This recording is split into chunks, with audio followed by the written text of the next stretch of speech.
Good morning, everyone. And once again, my apologies for not being more consistent with this. But as a mother of an 11-year-old, life often, more often than I even want or anticipate, often gets in the way. So here I am today. And although I realize it's been almost a half a year already since the advent of 2024 and the new year, one of my personal and unspoken resolutions to myself has been to attempt to take a better, newer, less cynical approach to life, to be more calm, more perhaps accepting, and to get less easily stressed and aggravated. But again, as with my inability to post more frequently due to life getting in the way, life once again gets in the way and prevents me from achieving my goals for my resolution, as well as my goals for posting here. And so, among my goals for my resolution is to be more grateful and thankful. And like I said, therefore, not being stressed so easily or getting angered so quickly. But with everything going on in the world today I am more grateful and thankful. And each day I am more grateful and thankful for the sheer and mere miracle that somehow, some way, God has been gracious and has allowed me not only to wake up yet another day, but has intervened and has allowed me to go through yet another day without slapping someone senseless. Now, this is not my intention. As a much younger person, yes, I had my opinions and have always been very opinionated, but I've also been more accepting, if you will, less cynical. But life, as we all know, and hopefully many of us have learned, teaches us many valuable lessons. And sometimes the BS we overlooked as younger individuals with more tolerance, unfortunately makes us less tolerant and less willing to be accepting of idiocy and stupidity. Now, I'm not saying I'm less tolerant of people due to characteristics such as weight, religion, height, color of skin, education, or socioeconomic status.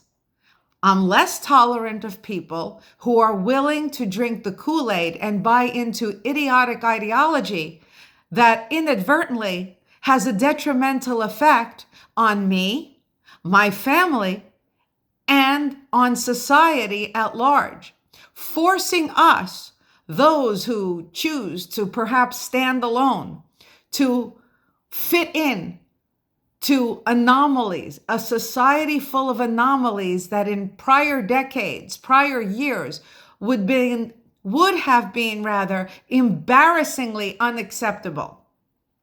Just this morning, I read that the current jester in charge, yes, the current president, Joe Bobo Biden, is allowing spouses of undocumented immigrants to be granted legal status. I guess sans or without applying for legal status, without paying their way to attain legal status, without the vetting. All of which my mother, who married a U.S. Marine over 57 years ago, had to go through, even though my dad was a United States born citizen who was not drafted, chose to enlist rather in the military, in the Marines during the Vietnam War, putting his life on the line at the tender young age of 17, risking it all for his country, and yet his wife, my mother, was not allowed to walk over the border without having my father advocate on her behalf. And thereafter, my father was also relegated and expected to advocate on anyone from her family from Europe, not a third world nation,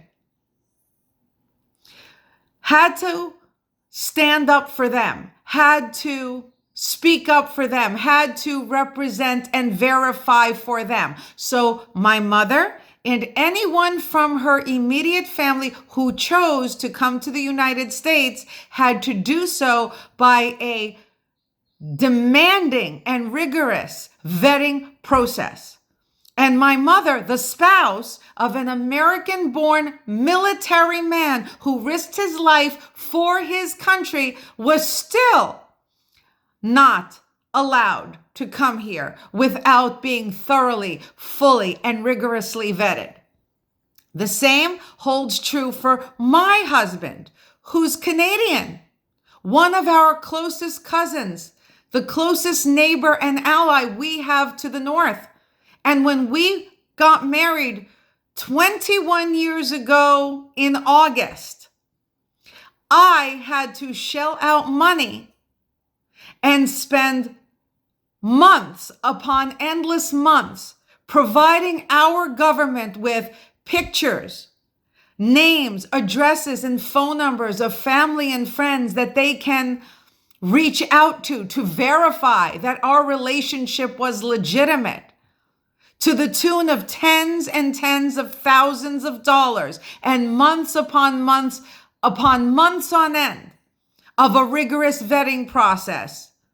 Plus, he had to have a job here if he wanted to come here, even as my spouse, even as the spouse of an American-born woman whose father was also American-born, whose mother had been an American citizen through, once again, a rigorous vetting process for over 30 years, perhaps at the time, no, it was over 30 years.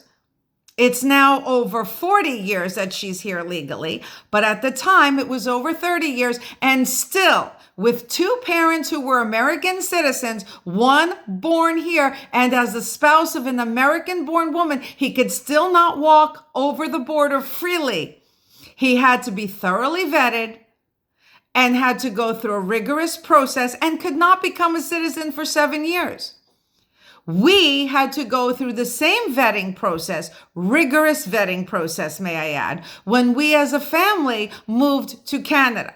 And my son, who just turned 11, just a few days ago, is still, since the age of 4, being investigated.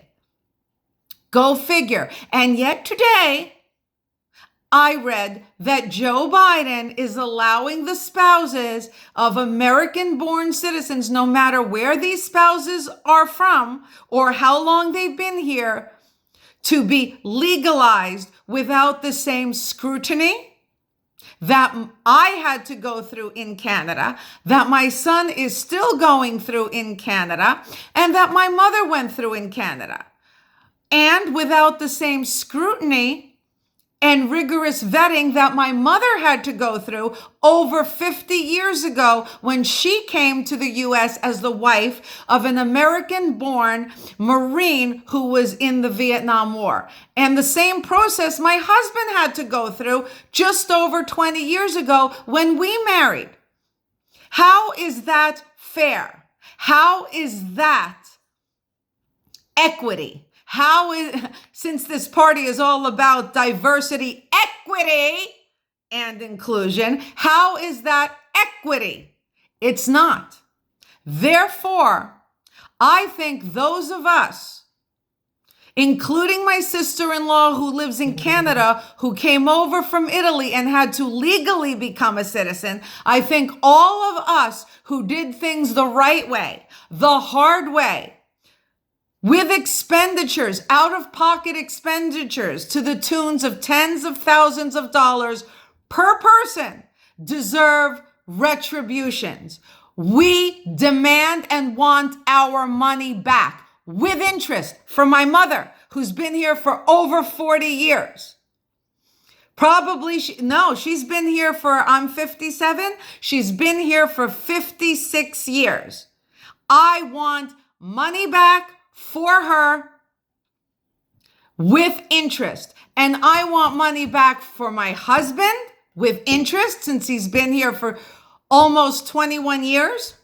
I want money back for myself when I moved to Canada, and for my son and for my mother.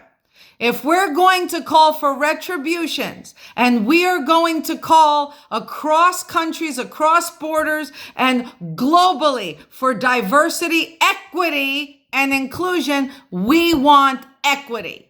We are now demanding retributions because the system is rigged and it's unfair. And guess who's paying the highest price? The people who paid the highest price to do things right, those who are legal and have been playing by the rules since they were born.